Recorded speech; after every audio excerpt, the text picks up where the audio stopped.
هلا حبايبي، مساء الخير. شلونكم؟ شلون صحتكم؟ مرتاحين ان شاء الله حبايبي. شباب قلبي انتو حبايبي، اليوم جيتكم هاي الاكله بسيطه مالت الفقير الحلوه والطيبه وكلها تحبها. خليت وياها بصل، نص راس بصل، وخليت وياها شويه ثوم، او خليتها نص فلفلايه، ما خليته هوايه حبايب قلبي، وطماطايه وحده. ورجعت النوب حمست الطماطة والفلفل والبصل لين ما اقدر اشتغل بايد واصور بايد، ما اقدر. من كملتها صورتها. وعندي باذنجان انا شاويتها على الطباخ، اثنين همتين نظفتهن وكملتهن وثرمتهن.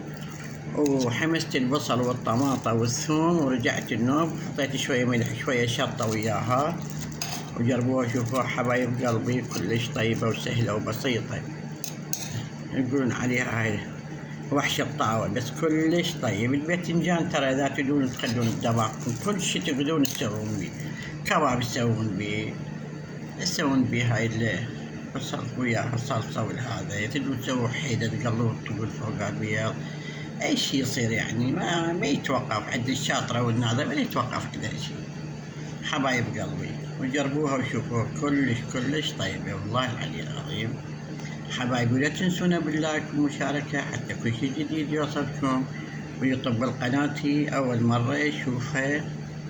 حبايبي شبال قلبي انتو سووا لنا اللايك والمشاركة حتى كل شي جديد اسويه يوصلكم حبايبي. مع السلامة ورحمة الله والديكم، بارك الله بكم.